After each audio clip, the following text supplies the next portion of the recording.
Elizabeth and Philip take their places on history's pages. To the stirring strains of Mendelssohn, they march as man and wife toward the west door amidst nearly 3,000 invited spectators.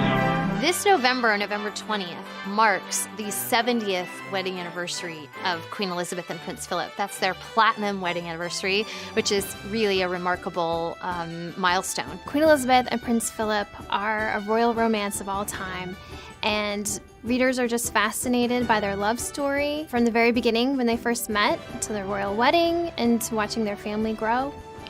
I, Elizabeth Alexandra Mary. Take thee, Philip. Take thee, Philip. And thanks to the immense popularity of The Crown, there's really this renewed interest in their love story and how everything began between Queen Elizabeth and Prince Philip. What else am I supposed to do? Sit around and wait for you while you're queening?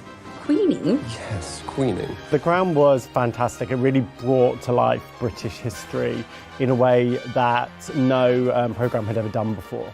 The second season of The Crown returns December 8th, so the excitement is really there for the second season, and also to know the real story behind it. So with Elizabeth and Philip's 70th anniversary and the second season premiere of The Crown, we thought what better time to celebrate their enduring romance and really incredible love story.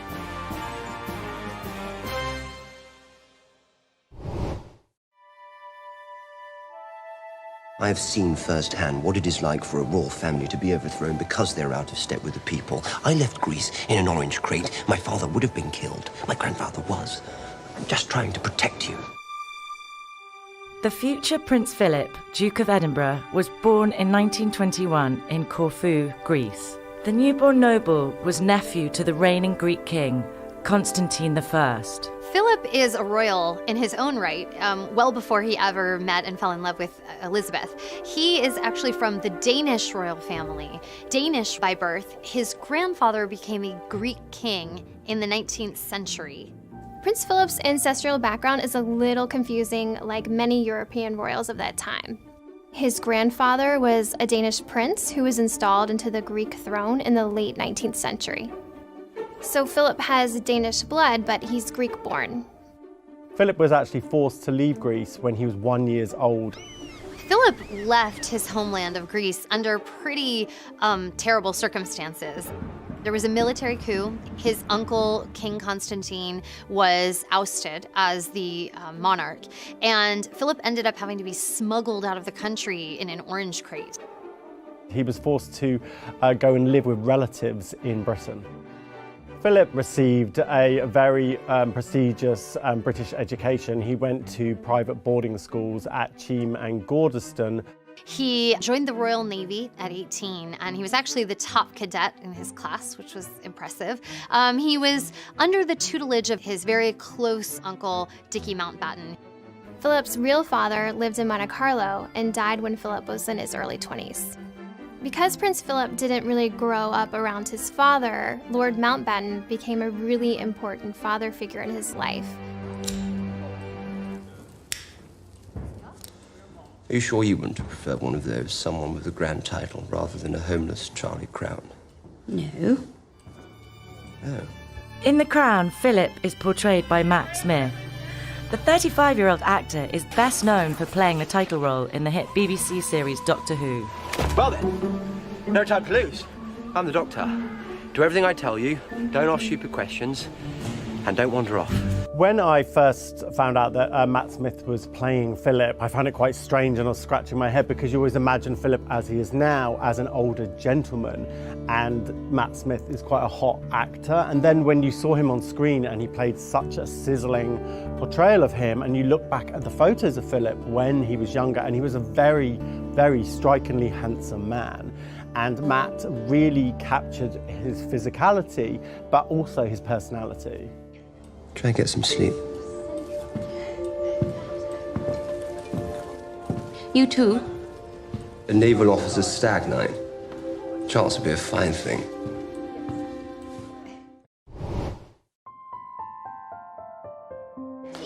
His Majesty has asked to see the two princesses. Right. Come along, girls. Lilibet.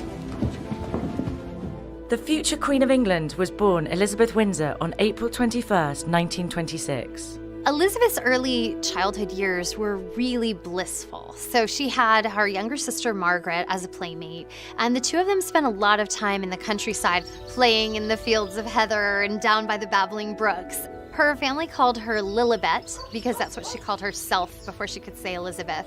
So she was Princess Lilibet. She was the niece to the King of England, but she was protected from the expectation of what would lie ahead in her life. So she had a relatively normal childhood.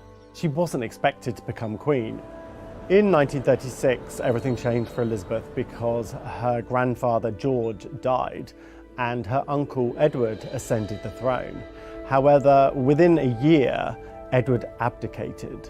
Edward decided to abdicate the throne in order to marry an American woman named Wallis Simpson, who was divorced.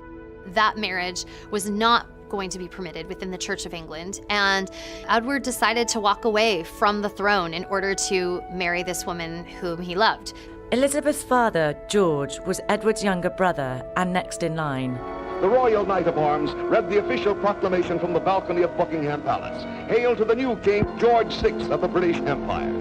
King George VI ascended the throne in December 1936, making Elizabeth the heir apparent at age 10. The moment her father became king, Elizabeth's education and her life completely changed. She was then having to go to school and to be educated on the British Constitution, on royal monarchy, on royal history, and a lot of expectation and duty of what was going to become of her life.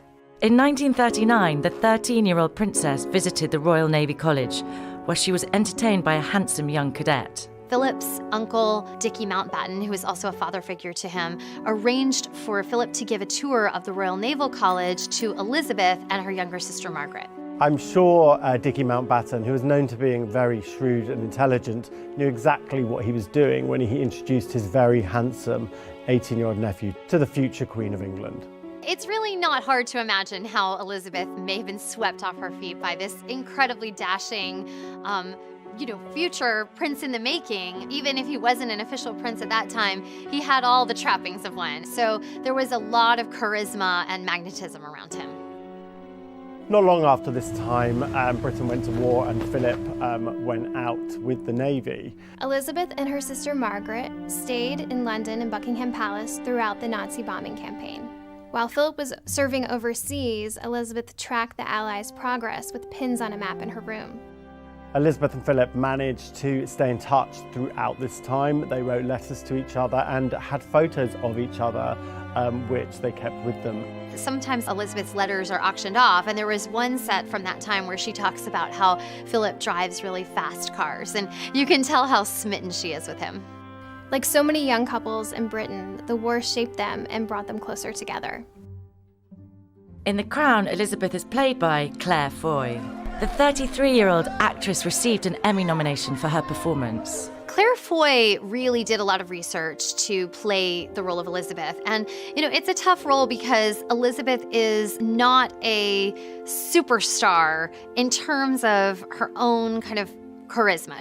It doesn't feel right, as head of state, to do nothing. It is exactly right. She's the center of the show, obviously, but she's a very understated woman, and that's a tough one to pull off. And I feel like Claire Foy really taps into the sort of quiet power that the Queen projects. But surely doing nothing is no job at all. She really captures that balance of duty and personal struggle and emotion that Elizabeth went through and that Elizabeth is known for.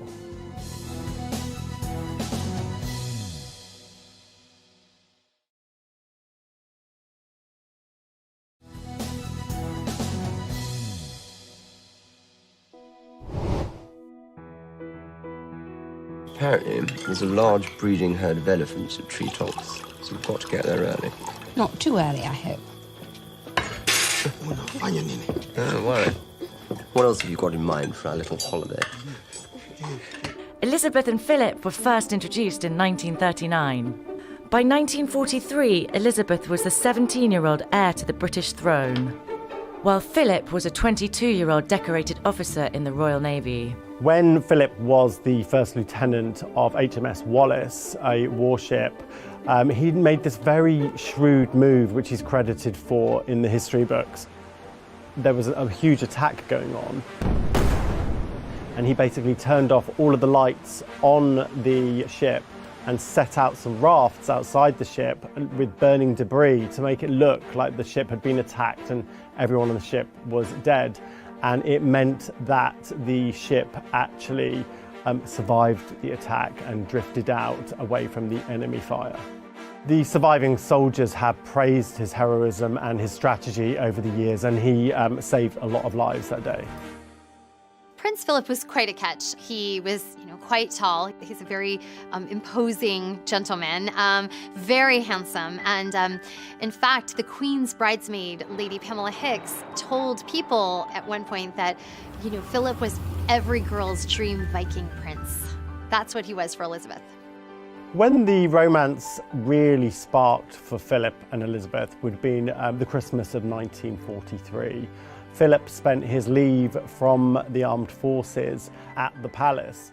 He didn't have family to go to at Christmas time. He was invited to Windsor Castle, and this is, I think, when really the romance took off. They had met before, but it was on this occasion that Elizabeth reportedly told her governess that he is the one.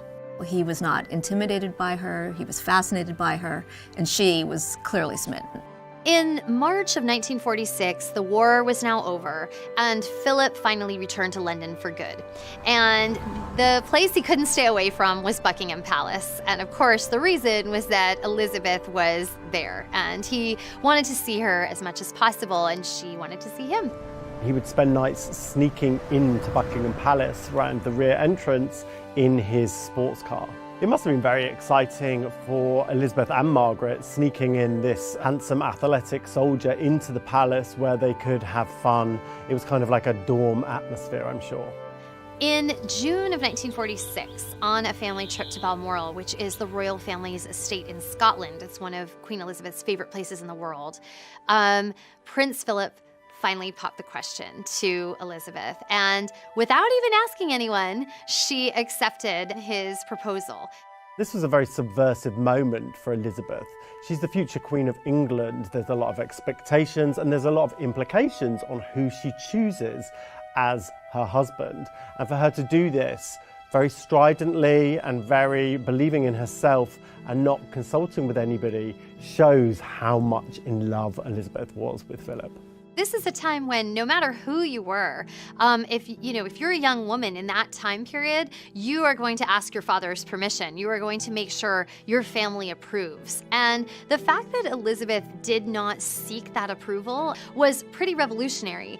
When Elizabeth told her family that she was engaged to Philip, her father was very pleased with the decision, but they asked them to wait a year to announce this, to wait until Elizabeth was 21 because this was seen as a respectable age.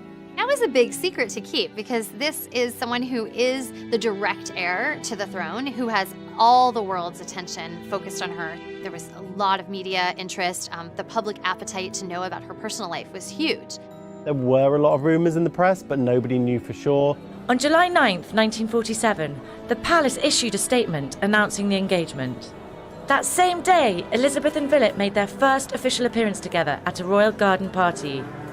There was a lot of reservations about Philip being the husband to the future Queen of England. He was a homeless foreigner.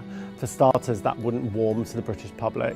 He had some German connections, and again, this is after the close of World War II. It was still a very tense time between the countries. Several of Philip's sisters married German men. So there were a lot of factors working against him, not the least of which was the fact that he was regarded as this sort of, kind of dashing playboy type who may or may not be the most faithful. He also was being backed by Dickie Mountbatten, who was seen as being very subversive and possibly Republican, and so whether Philip was a Trojan horse put in to destroy the monarchy was some theories. The athletic Philip, whose 6'2" frame had caused many a feminine heart to flutter, had agreed to give up any claim to the Greek throne and dutifully became a British commoner. In order to win over the naysayers, Philip took quite a few steps. He started by renouncing his claim to the Greek throne. He assumed a new surname. He assumed the name of Mountbatten to sound a lot more British. Philip also converted from Greek Orthodox to the Church of England. Publicly, Philip put forth his best face, but privately, he had a lot of reservations about joining the royal family. He knew he was marrying the direct heir to the throne. So with that obviously comes a certain amount of baggage, and for Philip, that would mean being tied down in ways he might not have otherwise wanted to be. You know, he wanted to be a military officer who would be able to travel the world. This is a man who's very alpha male. He's used to getting his own way, used to being in charge of his own life. And entering into the British monarchy, he must have realised that there's going to be a certain element of control of his life that he's going to lose. So why did Philip do it? It must have been that he was incredibly in love with Elizabeth. What else am I supposed to do? Sit around and wait for you while you're queening? Queening? Yes, queening. The crown begins with Elizabeth and Philip's wedding day, which is unfortunate because their courtship was one of the most exciting times of their lives. Maybe I'd like your help with the queening. Oh, in the same flattering way you asked me to redecorate Claret's house. Well, you did that jolly well. I felt like a sissy. But the crown certainly deals with this central dramatic conflict in their relationship, which is power dynamics, which is what makes the show and their marriage so fascinating. They hate you. They do not hate you. They do. They treat me as an outsider. An irrelevance. Everyone does.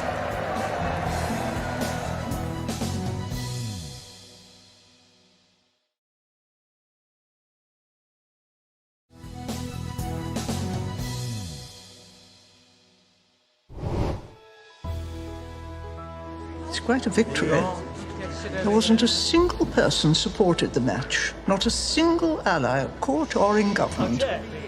Yet here we all are. Marrying Philip, many historians say, was the great triumph of Elizabeth's life. Elizabeth prevailed over doubters within her own family, within the palace, within the public, within the parliament, who felt that Philip was not a suitable match. It ends up standing as one of her greatest achievements, that she was able to marry the man she loved and that she was able to cultivate a marriage that has endured through the ages. Elizabeth and Philip were married on November 20th, 1947 at Westminster Abbey. The lavish ceremony was celebrated across the country by a war-weary public. England was still in a pretty major post-war malaise period. It was a tough time. They were still rebuilding. So much of the country had been devastated, so many lives lost. And they were really looking for a bright spot and a reason to kind of start a new chapter. And certainly the wedding of Elizabeth and Philip was an opportunity to do that. And that's what the wedding really signified. This was the first time ever that a wedding like this was broadcast to the world, and 200 million people tuned in. 500,000 people lined the streets in London to get a glimpse of the big day, and 2,000 people were invited inside. This included 6 kings and 7 queens. An interesting detail from the wedding day is that Elizabeth's pearl tiara snapped just before she left Buckingham Palace. So there was actually a police escort who escorted the royal jeweler to fix it. Goes to show even royals have stress on their wedding day. But right before Elizabeth walked down the aisle, the repaired tiara was delivered to her just in time. Elizabeth's very lavish wedding dress was designed by Norman Hartnell, who was a very well-regarded British fashion designer at the time who had worked with the royal family. And he created a fairy tale gown for the then princess. It featured a sweetheart neckline, a full princess ball gown skirt, and 10,000 hand-sewn pearls.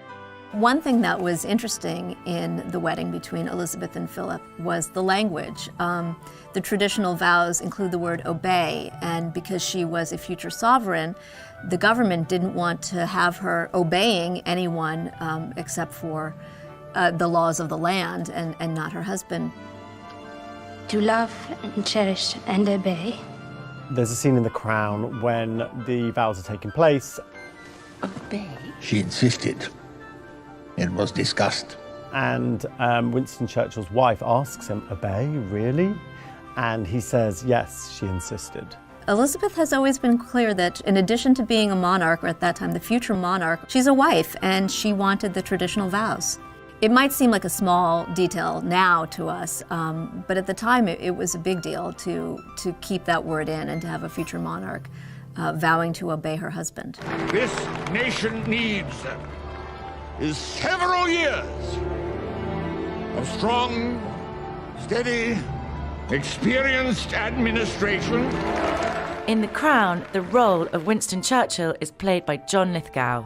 The 71-year-old Oscar-nominated actor won an Emmy for his outstanding performance. On The Crown, we see John Lithgow really portray the closeness between Winston Churchill, the then Prime Minister, and the then Princess Elizabeth, soon to be Queen Elizabeth. Your Majesty. It was really what every British person expected and loved about Churchill, the fiery spirit, the cantankerousness, but the warmth and duty there at the same time. It was a really impeccable job. There is no problem so complex, no crisis so grave that it cannot be satisfactorily resolved within 20 minutes. So, shall we make a start?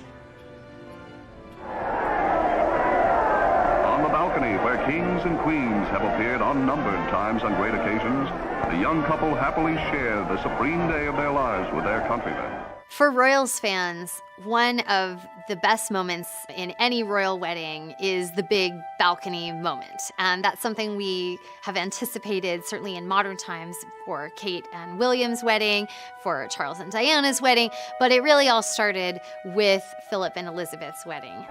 3 generations of the royal family now appear. But it is the young bride and groom who really rule England this day. That Buckingham Palace balcony on the Mall in London, it's so grand. And seeing them walk out in her wedding splendor and her handsome prince, it created a groundswell of joy and excitement and celebration for the people of England and the United Kingdom and really all around the world. It was clear that the whole royal family were really happy in these photographs. You've got the mum who's beaming, you've got the king who's beaming. It really was an amazing celebration. What it signified in that one joyful moment was the dawn of a new era, of a new royal family that was putting on display some of the pageantry that in the past maybe had just been kept amongst themselves. It was now shared by the nation and the world.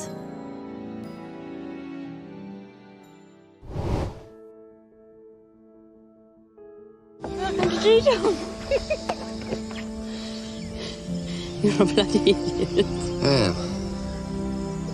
After Elizabeth and Philip married, they had this sort of golden honeymoon period. She was not yet queen, she was still Princess Elizabeth. Her husband was serving in the Royal Navy. This is a time where they're living a really normal life, and this is when they start a family. On November 14th, 1948, Elizabeth gave birth to Charles, the future Prince of Wales. Her Royal Highness is the proud and happy mother of a prince. The salute is fired, and in the monarch's home lies the infant boy who will one day be king. Philip and Elizabeth were solid and good parents. They were very loving. They were very unsentimental, though. It was a very different time, and they would often leave their children for months on end. By the time of their second anniversary, he was on active duty again in Malta. She left Charles with the governess and the Queen Mum and joined her husband. The time in Malta really was the time of Elizabeth's life. It was a really great time of freedom and to really be a normal married couple. The Queen's able to go out shopping, she's able to go and get her hair done. There's a great candid photo of the Queen from that period before she was Queen dancing on a Navy ship. And she looks so carefree. She's sort of spinning around, her hair and her skirt flying behind her. And it's really a queen you do not usually see. While in Malta, Elizabeth became pregnant for the second time, and in August 1950 gave birth to Anne, the couple's only daughter. Following Philip's time in Malta, they returned to London and Clarence House had been renovated for them. And the Clarence House is a royal residence, but it's not like Windsor Castle or Buckingham Palace. It was a family home, and they redecorated it. They made it their real first home. These years living in Clarence House as a normal nuclear family was a very precious time for them before she would become the queen and they would have to move to Buckingham Palace. It was clear to Elizabeth that because she was in line for the throne and her father, King George, had been ill with cancer for a long while, her life was going to change.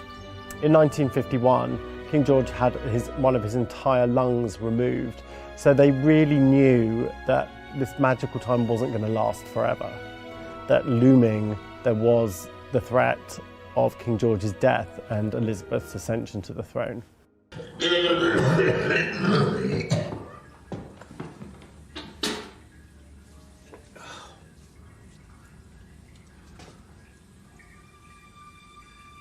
In The Crown, King George is played by Jared Harris. The 56-year-old actor is perhaps best known for his role as Lane Price on Mad Men. You and I are going to address that insult. Are you kidding me? No, you're a grimy little pimp. As soon as I raise my hands, I warn you, it shall be too late to run. Jared Harris really portrayed King George as a very empathetic figure, a very caring and kind figure. In case you're wondering, I haven't anything specific to say. Just wanted to spend time with you. Through the lens of The Crown, you could really tell that Elizabeth had a great relationship with her father.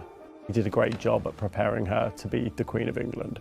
In real life, Elizabeth adored her father. She was very close with him. She did feel a genuine kinship and affection and connection with him. And that's something that she certainly has carried through all the way to the present day. That sense of his belief in her and also the sense of family duty.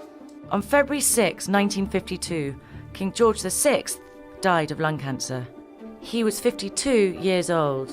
Elizabeth was in Kenya when she received the news. The 25-year-old princess was now the Queen of England. I should be the one to tell her. Pretty much exactly as it's depicted in The Crown, Elizabeth and Philip were doing a tour of the Commonwealth because at the time George wasn't well enough to do that. So she had already sort of started stepping into her father's shoes, and she happened to be in this very remote location when they got the news of his death. Philip gave Elizabeth the news, and from this moment forward, they knew that their lives were never going to be the same again.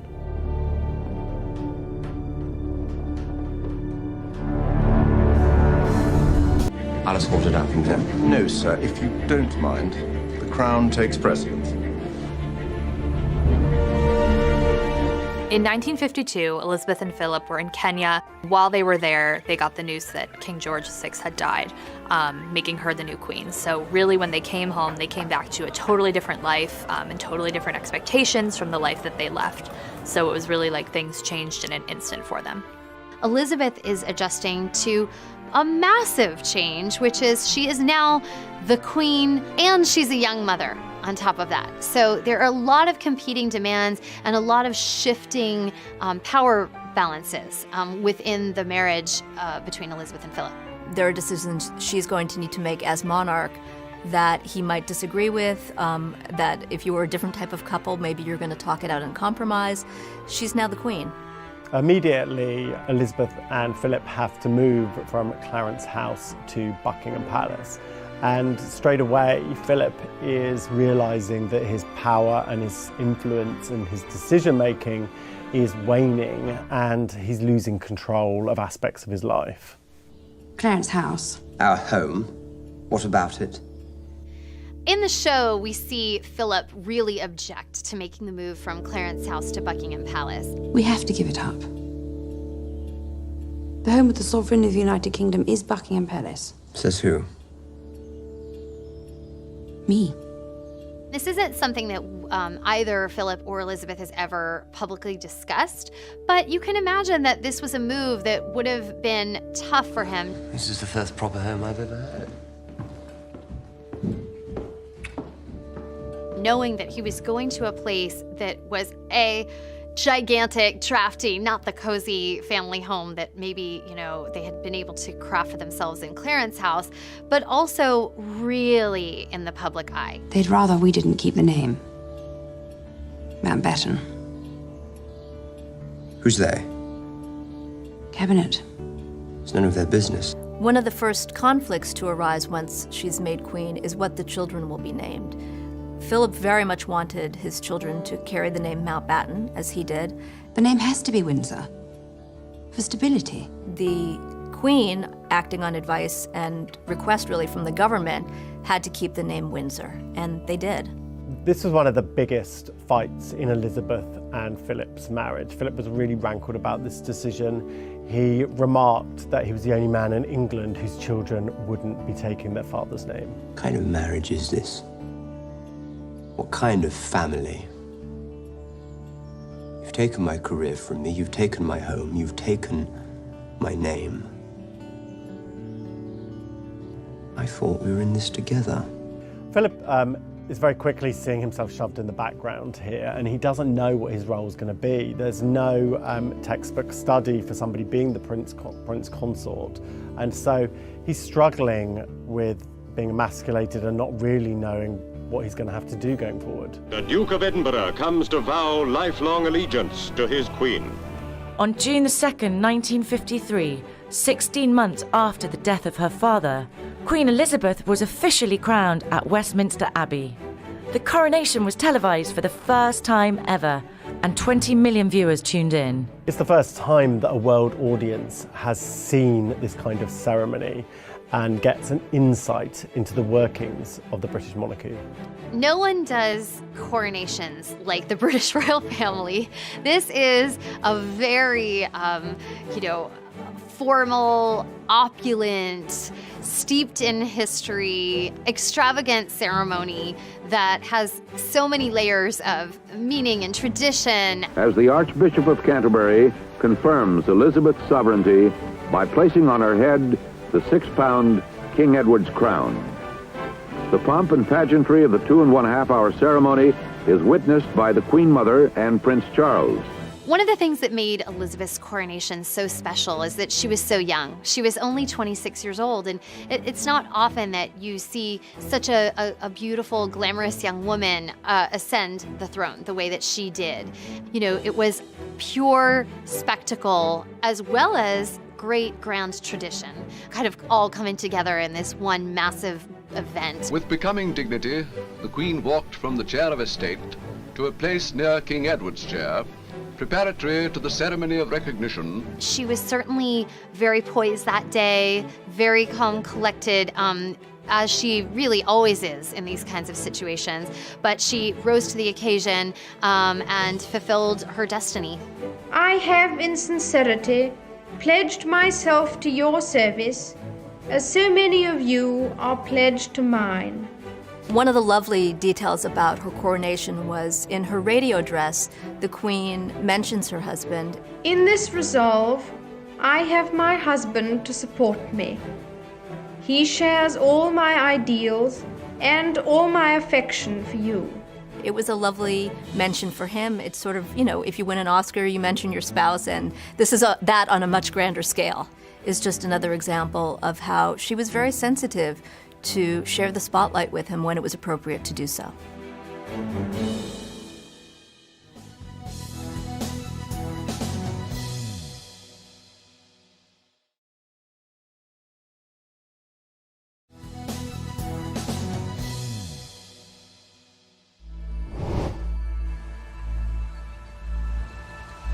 Take a worm.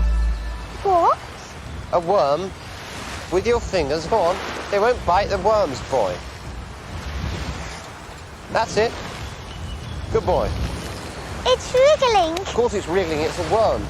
It'll stop wriggling once you put it on the hook. Throughout the 1950s, Elizabeth remained busy with her royal duties, while Philip reigned supreme over the couple's home life. Within their real life, Philip was really in control of the family decisions and everything going on within the family. He really wore the trousers. Philip was very insistent on Charles's education be similar to his, and that he would go to private school and go to Gordonston. This was actually in contrast to what the Queen Mum wanted for Charles. Gordonston is a much more brutal environment for education. It's quite a stern place. And the Queen Mother didn't really feel this suited Charles's personality, as he was a lot more sensitive and not ready for this. Elizabeth stood by Philip's decision because she had decided early on that Philip would control a lot of the family's decisions. What we've since learned is that Charles did not really enjoy boarding school. And as he grew up and started to talk about his upbringing, he had some harsh words for those years. In the past, Charles has really spoken out about how he didn't love boarding school and he felt that his parents were sort of detached and not very present in his life when he was a child. But he's kind of changed his tune a bit and said that he does have happy memories of his childhood and has a good relationship with his parents. I think it's very fair to say that they were loving parents, but they were loving in a very different way to today's judgments of parents. They weren't very cosy, they weren't very lovey-dovey. There was a big love there, but it was very distant. There wouldn't be any second thoughts about leaving the children on their own and not necessarily seeing them. In the same sense of the time, when they did see them, they did have fun. There was a lot of laughter in the halls of Buckingham Palace. They did play games. They were happy children. In 1956, Philip left London and his family behind to embark on a 4-month trip around the world. He was gone for an extended period of time, and it raised some eyebrows among the press and royal watchers. They had spent Christmas apart, which would be a very big deal in England. There was rumours, in fact, that he was unfaithful to Elizabeth, but these have never been confirmed. The palace took the unusual step of issuing the denial. It is untrue that there is any rift between the Queen and the Duke. When Philip returned from sea, there was a very authentic joy between Elizabeth and Philip, which was very publicly displayed, and it dispelled these rumours. The first season of The Crown ends in 1956, before Philip set sail. But the show does deal with the whispers of infidelity. I have nothing to hide from you. Nothing. One of the things that makes The Crown very intriguing is this hint that there could have been infidelity in the marriage. But to everyone's regret and frustration, the only person I have ever loved is you. And can you honestly look me in the eye and say the same? It does make for good drama, but when we look at the real-life situation, there are rumors, there have always been rumors, but no evidence that either of them ever cheated on the other. Before ending their vacation at Balmoral Castle, the British royal family foregather on the lawn of their Scottish Highlands retreat to allow Movietone a rare opportunity to film them all together. Baby Prince Andrew stealing the show. In 1960, the royal family hit a milestone when Prince Andrew was born. That made him the first child born to a monarch since 1857 with Queen Victoria. And then a few years later, in 1964, their fourth and final child, Prince Edward, was born. Many historians say that Queen Elizabeth had her first family and her second family, and that she regretted not spending as much time with her older children as she could have. And so when she had Andrew and Edward, her younger kids, she made up for lost time with them. Although she was still very much always responsible in terms of her duty, she wanted to make sure she had more time to be a mom. Around this time, a playwright described the monarchy as a gold tooth in a mouthful of decay. Basically, that they were being ostentatious in a time of austerity. It was from the playwright John Osborne, who was critical of the monarchy, a very famous quote that obviously got under the royal family's skin.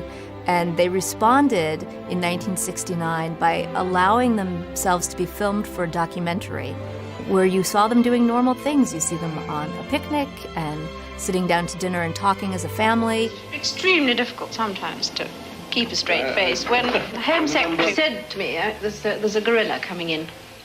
So I said, what an extraordinary remark to make, very unkind about anybody. And so, I stood in the middle of the room and pressed the bell and the doors opened, and there was a grown-up. At this point, Andrew and Edward are still younger, but Charles and Anne are, pretty much young adults. And so there was some talk that they resented the intrusion. It was almost like a reality TV show before that was a thing. And it was certainly something the royal family really rarely, and if ever, does.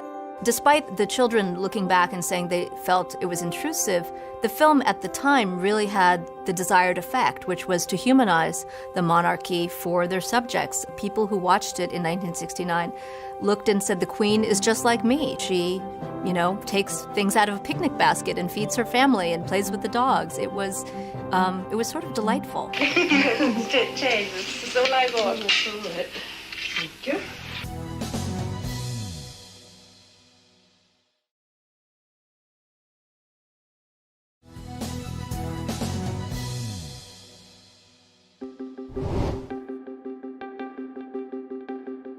I want to thank all those in Britain and the Commonwealth who, through their loyalty and friendship, have given me strength and encouragement during these last 25 years.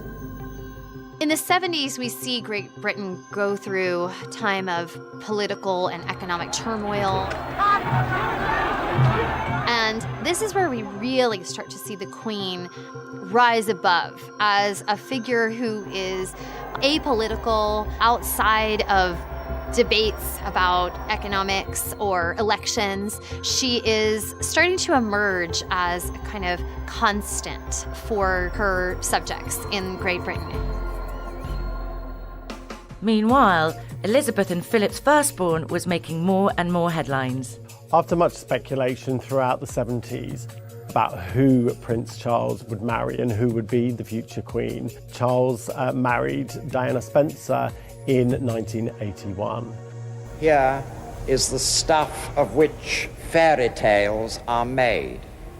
The prince and princess on their wedding day. The Queen and Philip were very happy with Charles's choice of Diana, who was from an aristocratic family, who they knew very well, and she was seen as perfect material for this role. I, Diana Frances. Take thee, Charles Philip Arthur George. Take thee, Philip Charles Arthur George. The wedding of Charles and Diana is a massive spectacle on a truly global scale. Even though the same was true at the time of Philip and Elizabeth's, things have changed. So now we have an audience of 750 million people watching it live on television. And at this point, most people have televisions in their homes. So it's really a different world. The wedding of Prince Charles and Diana in 1981 was watched by millions of people, but probably not enjoyed by anyone more than his parents, Philip and Elizabeth, who, by all accounts, spent the entire evening dancing. And then the year after Charles and Diana got married, she gave birth to their first son, Prince William, giving them the heir and, really cementing the monarchy for a future generation. And then soon after, she gave birth to Prince Harry, giving them the heir and the spare, so really even further securing the monarchy and securing the royal family's place in history. William is someone that she takes a special interest in. He is the direct heir behind Charles, and Queen Elizabeth takes him under her wing to mentor him. As he starts to become a teenager, she brings him to Windsor Castle on Sundays, where he gets to see firsthand the job in action. He's called her, the greatest teacher.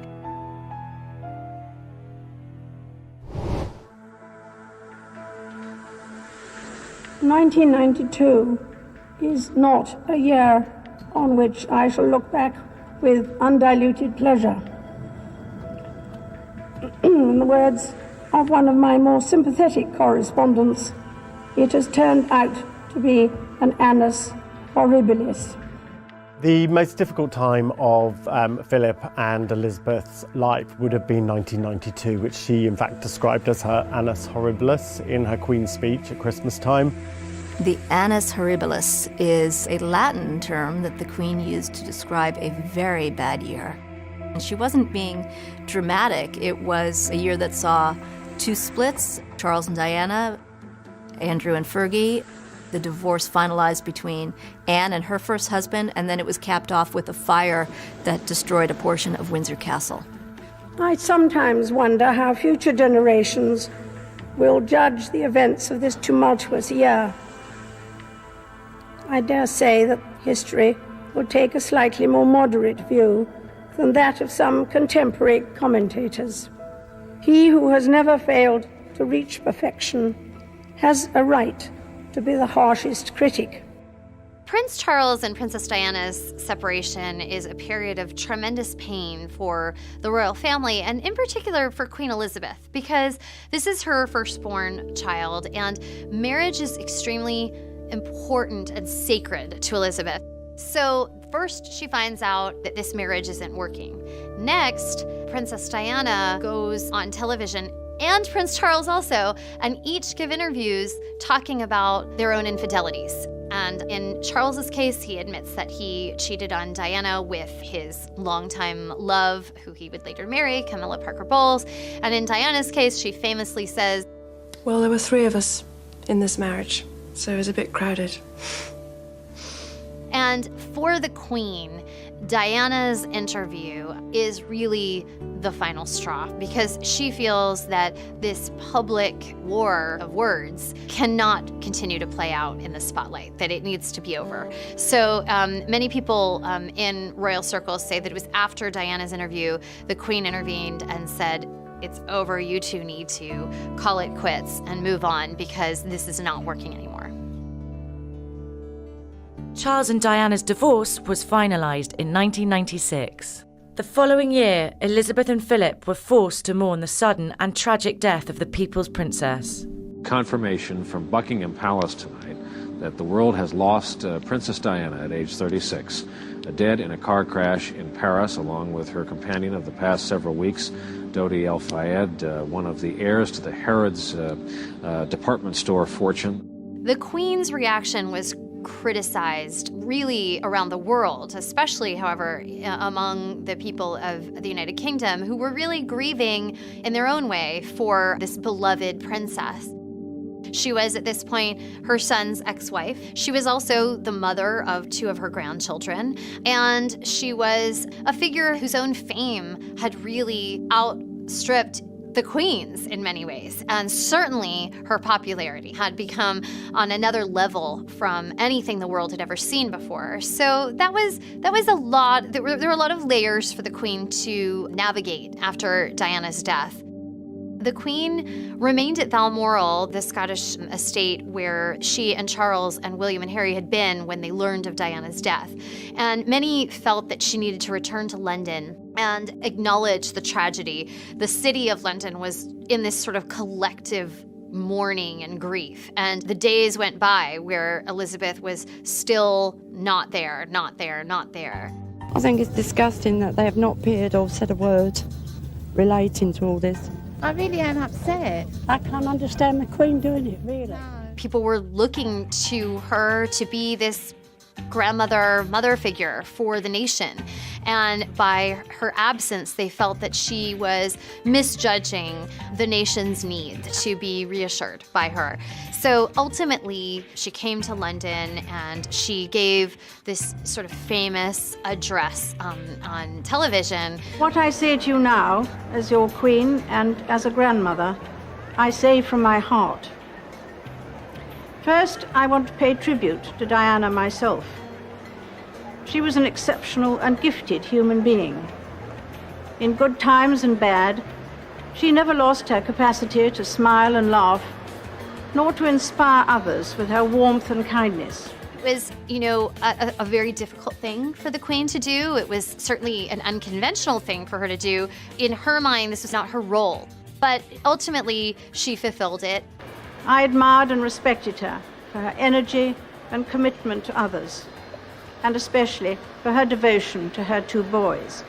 She, received her fair share of criticism for the choices she made, but ultimately was sort of redeemed, at least to an extent in the public's eye, by her speech. I hope that tomorrow we can all, wherever we are, join in expressing our grief at Diana's loss and gratitude for her all too short life. May those who died rest in peace, and may we, each and every one of us, thank God for someone who made many, many people happy. This situation was portrayed very evocatively in the film The Queen, which was put together by Peter Morgan, who actually created The Crown too. I don't think I shall ever understand what happened this summer. Well, the circumstances were exceptional, ma'am.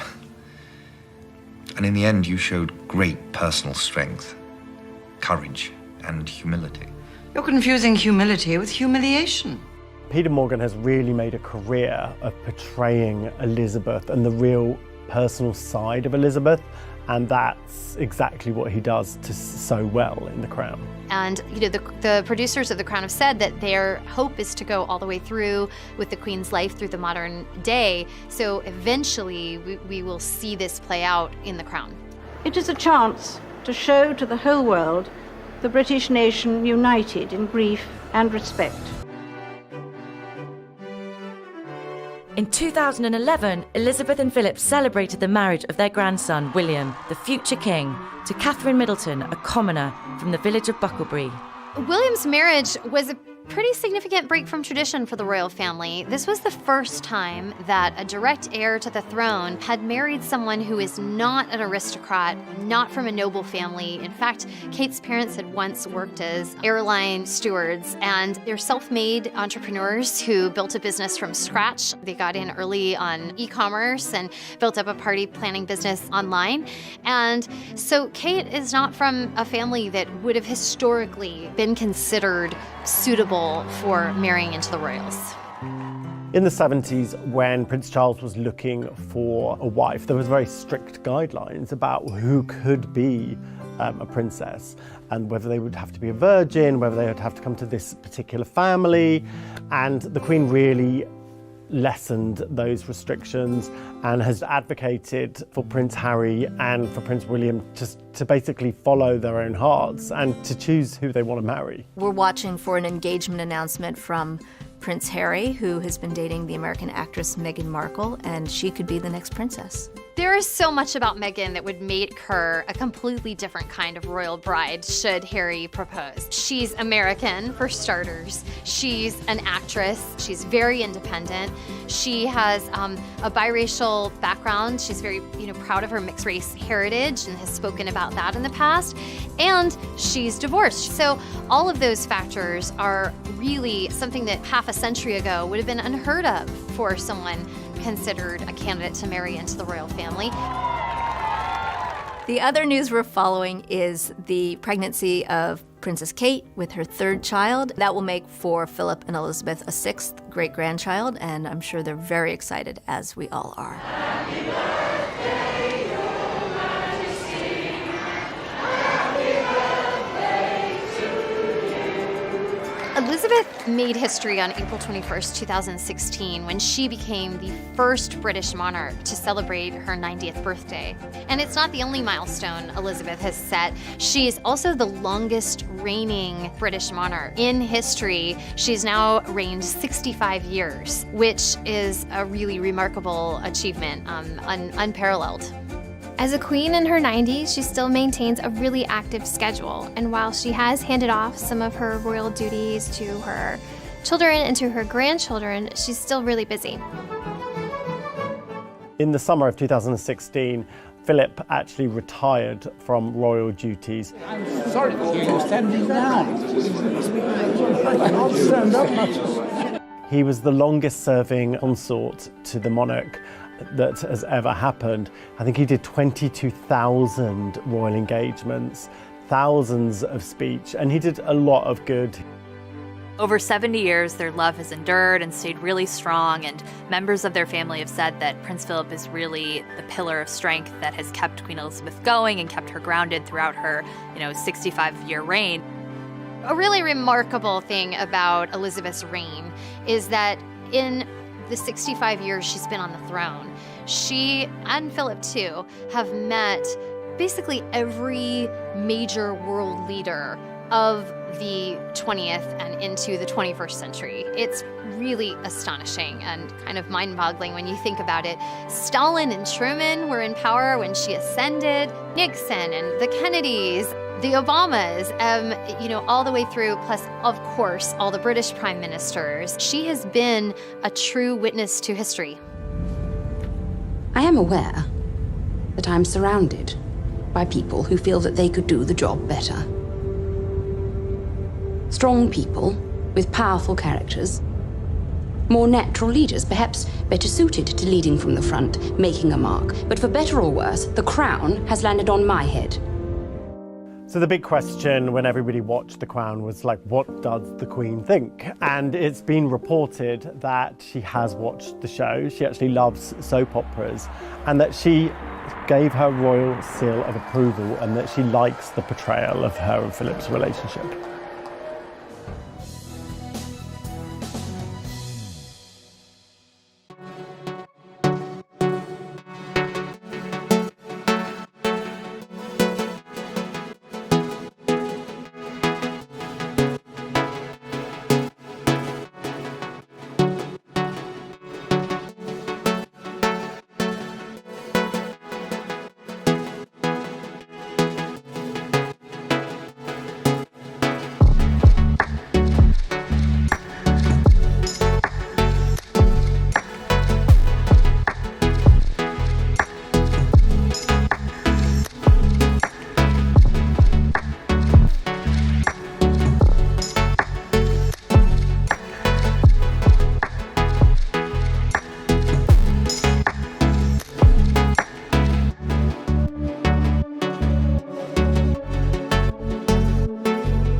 Elizabeth and Philip take their places on history's pages.